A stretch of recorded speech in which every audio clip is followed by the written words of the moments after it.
not enough in this version of the NCAA. But I'm very grateful for all the people who've got me here and for all the work I put in. And I'm just looking forward to all the things coming outdoor. Marco took the lead. Was that a little bit of a wake up for you? Like, hey, the whole lineup's changing a little bit here. I mean, I kind of anticipated that those Villanova guys were kind of going to be a key to this race. I mean, they're very strong athletes, and I mean, we saw it in their 3K performance, and their 5K performance in December, and their mile performance at the beginning of the year. They're incredible athletes, and they make decisive moves very quick. So I figured that might happen at some point, and it just picked up the pace a little bit, and I was just there for when everything happened. But again, like I mentioned, it was just those last 3 laps that I kind of lost a little bit of that focus, and I'll have to improve on that next time. Were you happy with your placing overall, though? Yeah, I mean, I can't, as an athlete, you know, we're always wanting to perform better and do better than what we did before, and I mean, I did that. I came from 100th at Cross Nationals and coming off a heat stroke to being here now, so I'm nothing but grateful to be here, and obviously it's baby steps, and obviously I think I was capable of, you know, maybe winning that thing today, but again, baby steps. So, and one thing at a time. Yeah. When were you coming off heat stroke? At Nationals? Or? Yeah, sorry, I talked about this in an interview with the Stride Report recently. At ACC Cross Country, I had a heat stroke, and it messed up training for the rest of the season. So at Nationals, it was just kind of get in there, help the team, do what you can. And then from there, we just shut it down and just started preparing for the indoor season. And then what about ACCs this year? Why didn't you race the indoors? I got food poisoning. Oh, okay. Yeah, just small little setbacks that happened over the course of the season, and we navigated it correctly, and I mean, it resulted in something good here, so that's what matters. Were you starting to feel like you're a little cursed with some of these things happening, like just the food poisoning or the heat stroke popping up like that?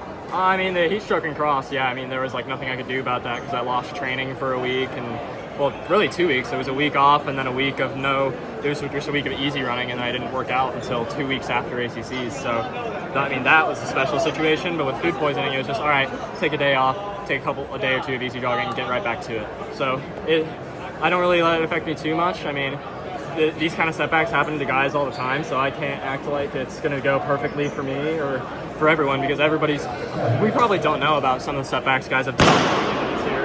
And I'm not going to sit here and pretend and act like I've been through stuff that's worse or harder than anybody else in this field. So it's just a part of being an athlete, and you just got to navigate them correctly with your coaching staff and your inner circle, and it will result in good things if you do it correctly. You had a really good end of season, but is there one specific race this year that just kind of gave you the confidence that, all right, I can compete for a win at the NCAA level? Definitely the DMR.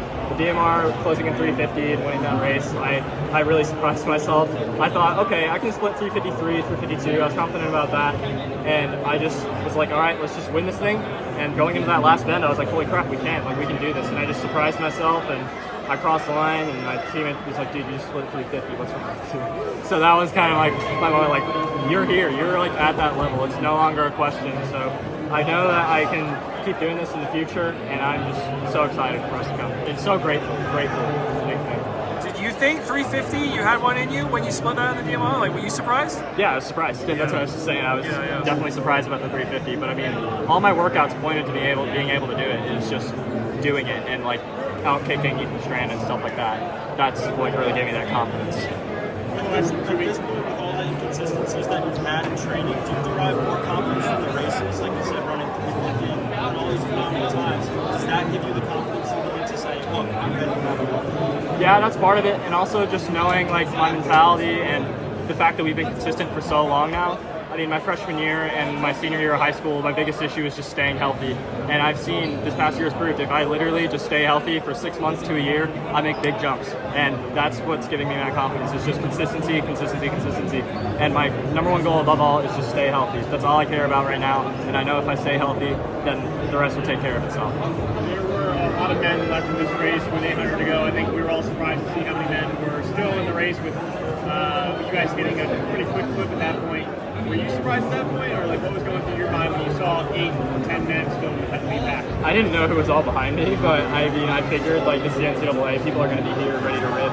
I mean, I was ranked 9th going into this race in the NCAA with Grant Blank, so I was like, okay, there's going to be guys ready to go. It's just a matter of who is the smartest tactically, who is the most engaged, and that's at the end of the day who's going to win. Did you find yourself looking up the big board at all, or no? No, I was just engaged, but like I said, like the last 3 laps is where that lack of focus really burned me. But whatever, we'll improve. All right, thanks. Thanks for the time.